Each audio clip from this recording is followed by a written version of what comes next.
Thank you, Dutch. No sound. Yes, here we are. No sound. This should be good now. Are we having people? 6 people? 5 people? Oh, I already lost one. Now we've got sound coming in from the thingy. Uh, hi guys. I'm waiting for some more people. If it's working, don't know if it's working. 18 people are still looking at the other one, but now they should be here. Welcome to my final live stream. Oh boy, this was not as fluent as I wanted it to be, but we are here, you are here. Behind me you can see all the games that I got at Essen. Well, you can't see them all because it is just so much. I've got so much of those hot new games. It is incredible. It is unbelievable. Yes, Dutch, for you. Yes, there will be twerking. Of course, I'm twerking right now. You can see it because my body is standing still, but I am twerking. Dutch, I did take a look at Tales of the Northlands and the Nog the Noggin. Was that the right name? It doesn't look. It doesn't touch anything that I like about games at all, from the artwork to, I don't know, but yeah, I'm sorry, that's probably me. If we have some more people here, 1, 2, 3, there. Oh, look, now people are getting in. Hi, Aaron. Nice that you're here. And Matt, you're here.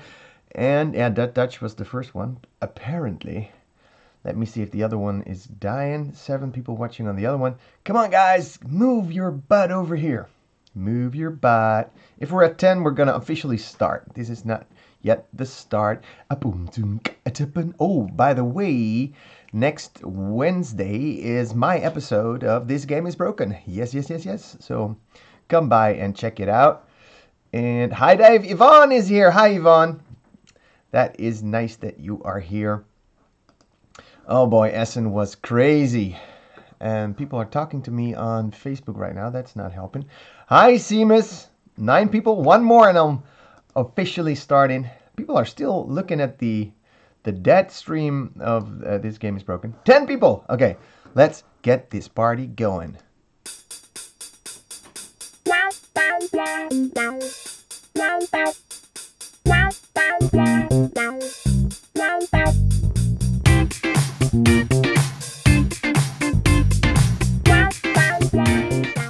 Hi everyone, welcome to the final day of my Essen vlog. Spiel 2018 is officially closed. It is over. Yes. Oh man. Oh boy. That was quite something.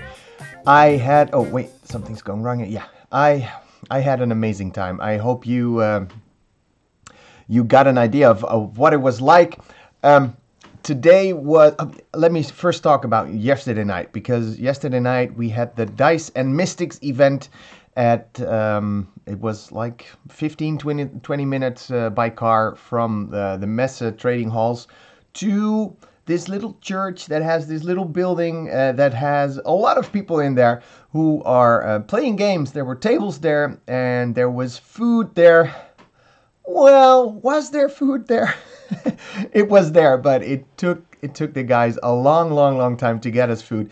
And we were there with Tom was there, Tom Vassell, Eric Summerer, and Sam Healy was there, and Mandy and Suzanne and Ilka and Ilka and I, yes.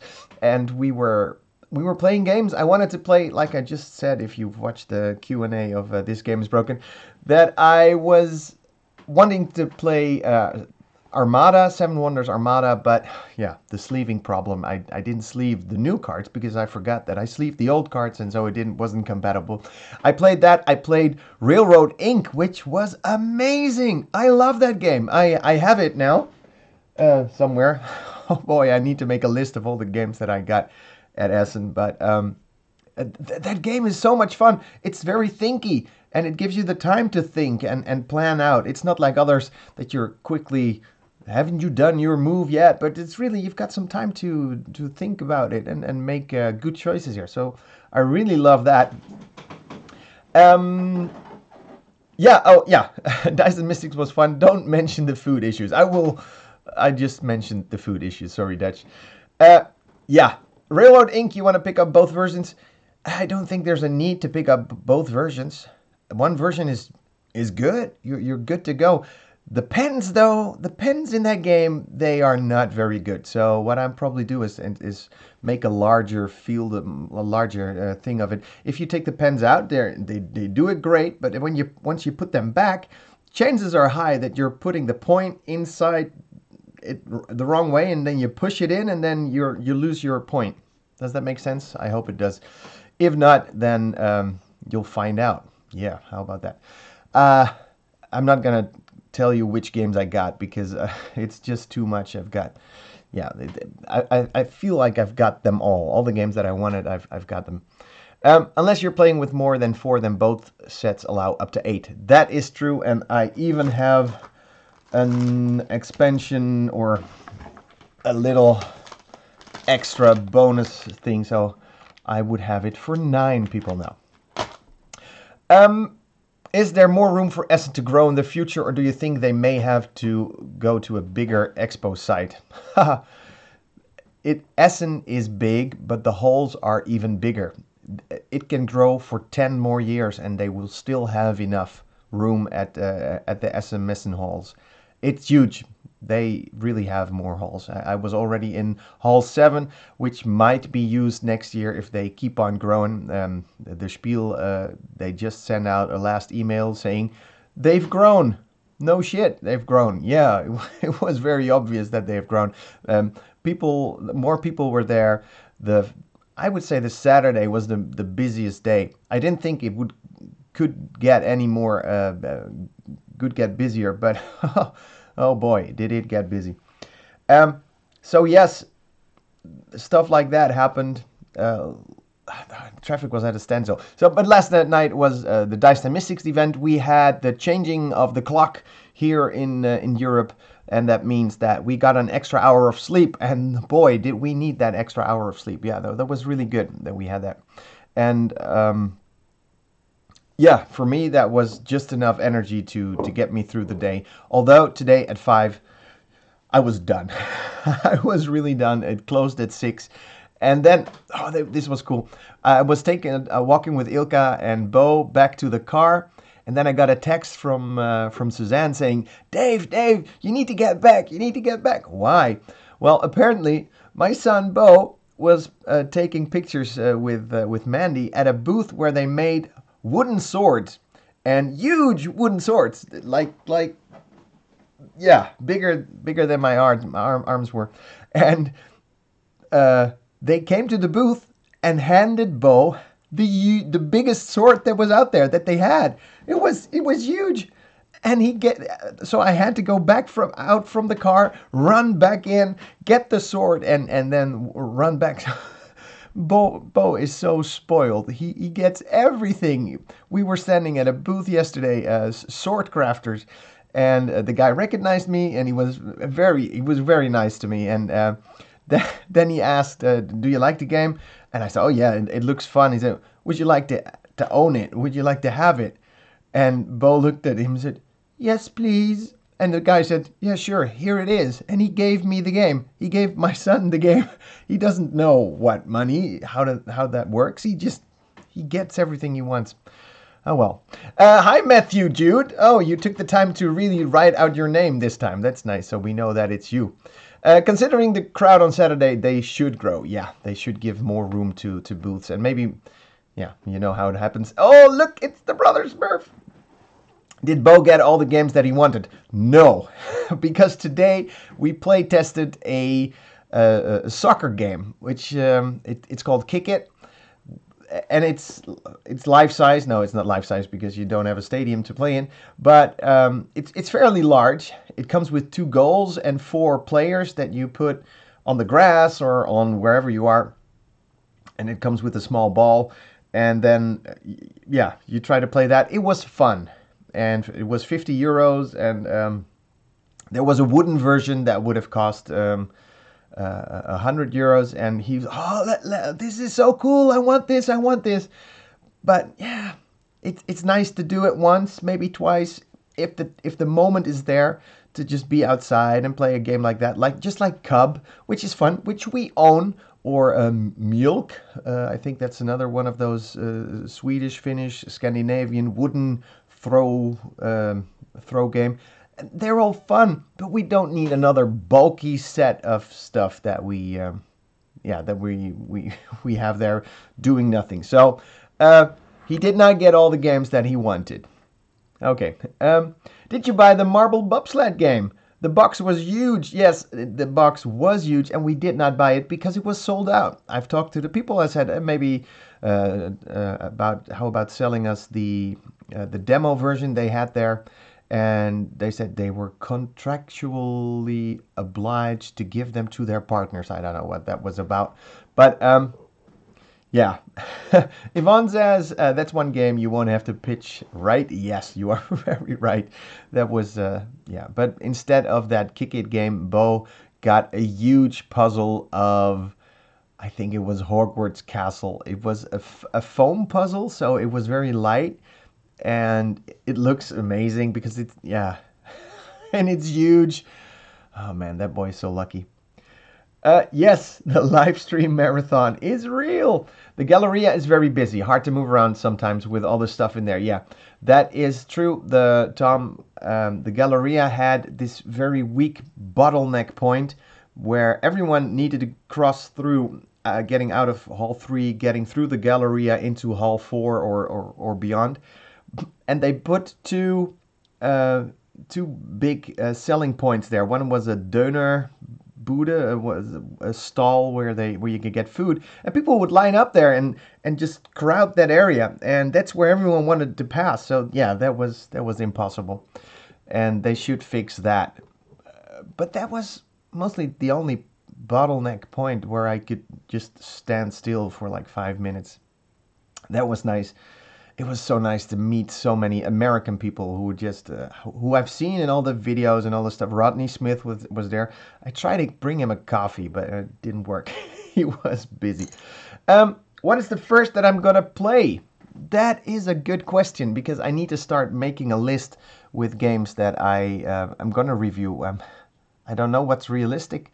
Like I said before, I've only made one real review of Carpe Diem, and I will need to do more because I promised now I'm gonna do more. Stephen Bonacor, I had a meeting with him this morning, and he was very excited, and he said, "Tell me, which game would you want?"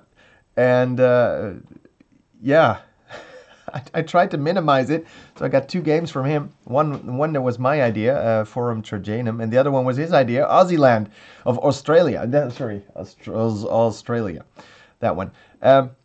Which is apparently a fictional world after the First World War, where they just have beaten Cthulhu, which was part of A Dream in Emerald, but that was in England, and this was in Australia. And during the game, a Cthulhu-like world can open up underneath.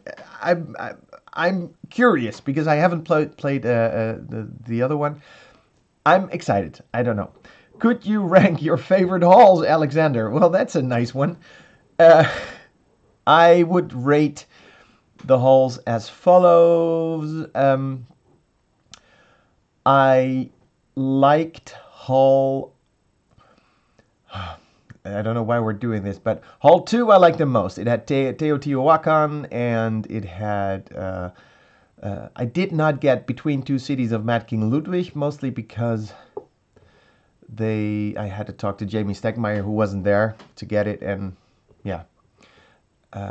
It also had it. No, I cannot do that. There would be no use for it. Hall 3 was the biggest one. It had the biggest booths of the big publishers. Hall 1 was approximately all about Asmodee and that was the hall that was Teotihuacan was in, and Dice Settlers. And then you had Hall 2, which was other. There was the Pokemon Hall, and Hall 2 would not be on my list very high. So it would be Hall 3, big publishers, but it was too big to. Matago was in there. Yeah, Hall 3, Hall 1, then Hall 4, because that's where the Dice Tower was, then Hall 5, because that's where the cool independent publishers were, and then Hall 6, and then Hall 2. I think I disliked Hall 2 the most. I don't know. Why are we doing this list? Because you asked. Okay, just did it. Matt says Hall 4 was best, and Hall 5, yeah. Okay, Pokemon Hall 2. It's really sad to think that customers or gamers would do this to publishers. What we're talking about? Oh yeah, cash stolen this year. Yes.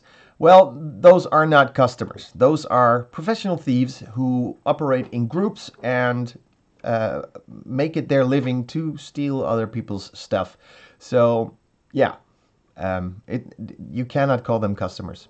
It's just they try everywhere, and they get lucky because we're playing games and we're all full of cheer. If someone asks you a question and you're working at a booth, you're helping them because that's who we are. That's what we want to do. We want to help out. We want to open our arms to people who have questions about the game or about the stuff, and you want to sell them.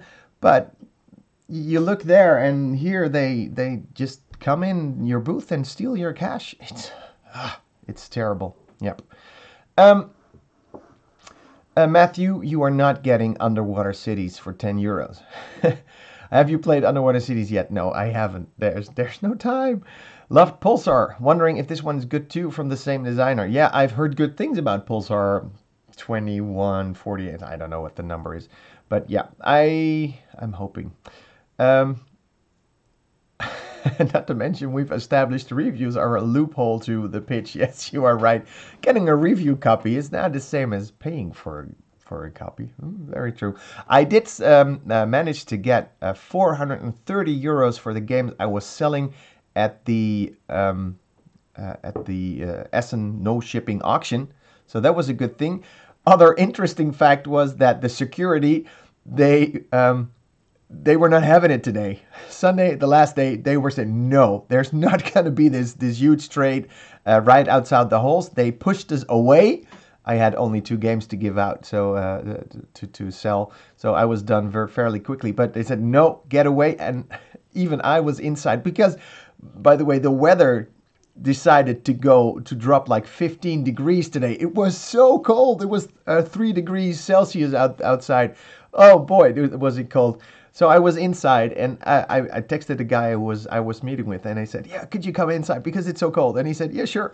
So we met him. I gave him the game. He gave me the money, and then the security came up to me and said, no, we're not doing this inside. But then I just took the cash and ran away. So tase me if you want to catch me. So, okay. Top of the hotness list over the Essen Fair was Discover Lands Unknown. Interestingly, was it even at Essen? Oh boy. Was it even in Essen? It was, because now it's here somewhere. I can't find it, but yes. How about that? You get new games and you can't even find them because I've got so much. I've got so much of those new games. It was in Essen, and I've heard good things. I heard that there was some small demo version out a couple of some time back. And that was, people were not so excited. But for this one, people are, for the real version. Yeah, so I'm going to open it up and see what it's like. I am excited about that one. Shipyard is the same designer, and it's amazing. Thank you, Matthew. I hadn't considered that it would be Career Criminals. Yes, I guess that massive haul would be easy pickings throughout the year. Yeah, people should learn from stuff that happens at other booths. We just have to be careful more. We just have to fight back. But the guy had a taser. Yeah. Shipyard is much more interesting design than Pulsar. I hadn't known they did that one. Thanks, Matthew. I'll look at it. Today, I'm going to show you a game that you might not have heard about, because I like to do that in my live streams and my Essen vlogs every day. A new game. Today, I am talking about a game that is called Concerto, and it's from a German designer called Uwe Bursig. I think he's German. And I've met him, and he taught me the game, and I thought this is a cool game to show to you. In this game, Concerto, you are trying to make a concert about, there are some real, let me see it to get this focused. you're making this concert, this music piece. And for this one, you need... is this visible? Let me see. No, not really. You're needing... I can't even see it myself. A violin and a flute and drums to do this good. So what you need to do is you need to get your own orchestra. And you do that by getting those... playing on your turn, just like in a game like, well, let's say Ticket to Ride.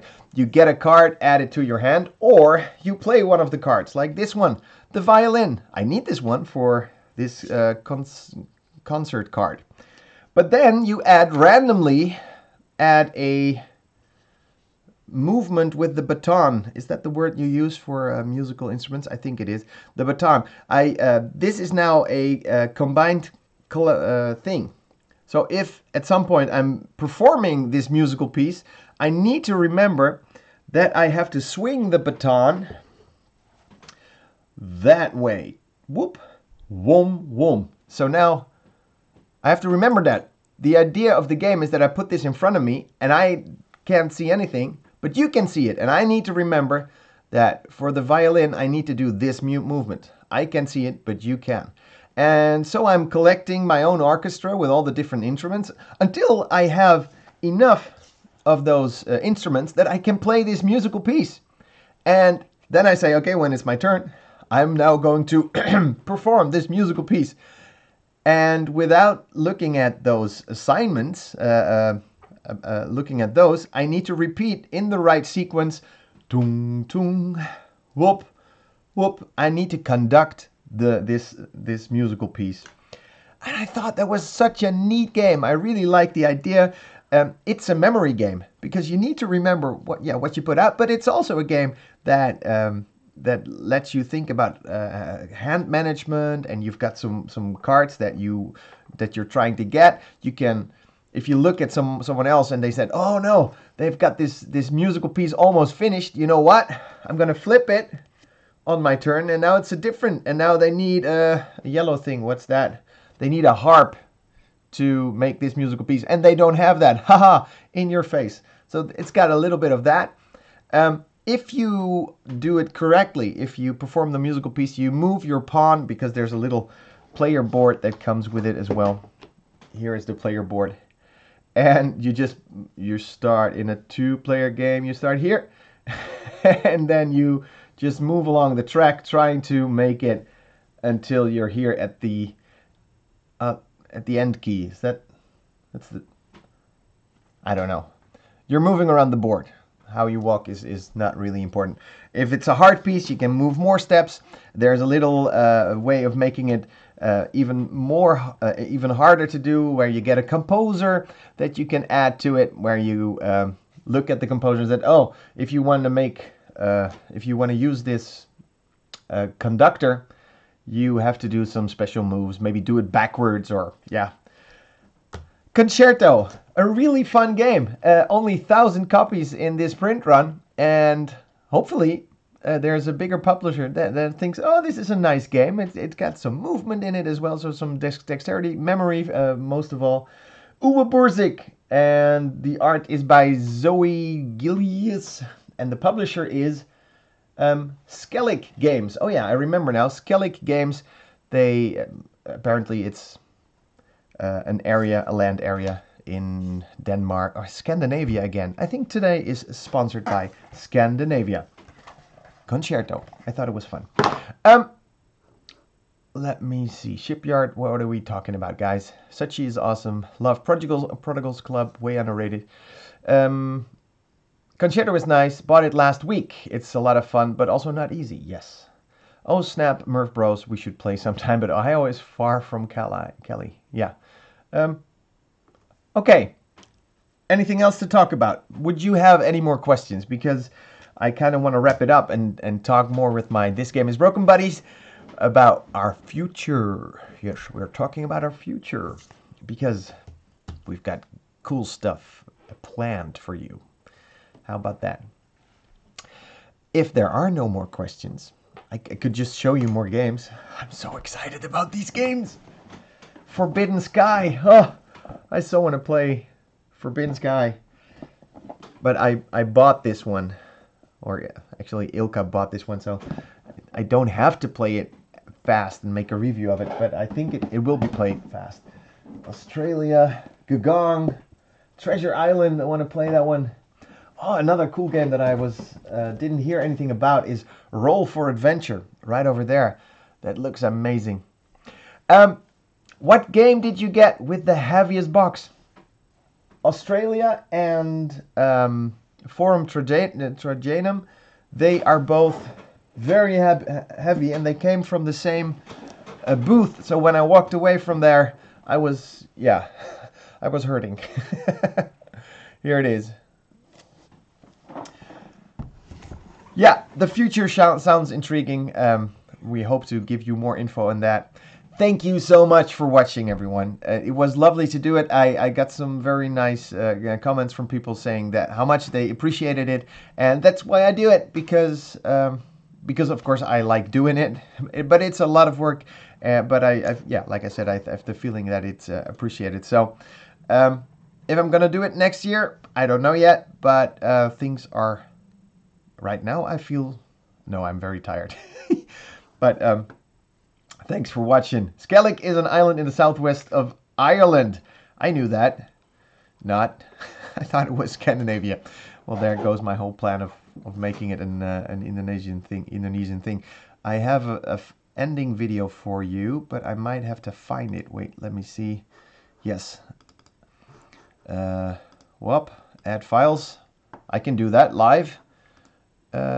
There, it says end. It even says end. Okay. I can't believe it. So I'm gonna say goodbye to everyone and give you that end video. Thanks everyone for watching. Bye-bye. I can't believe it, but it's that time already. Time to say goodbye to my friends in America. Time to say goodbye to you, because this weekly vlog thing has come to an end. Thanks for watching. Thanks for joining me on this year's Essen experience. It's been an amazing, wild ride. I think I won Essen Spiel 2018. I mean, just take a look at the load of games that I got to go home with. Thanks for watching again, and if you like comedy and board games, then please subscribe to This Game is Broken, a podcast about board games with a bunch of idiots who do idiotic things. Next week is my episode. That means I'll be singing. It's the Halloween episode, so please check that one out. My name is Dave Luza. Thanks for watching. Bye-bye.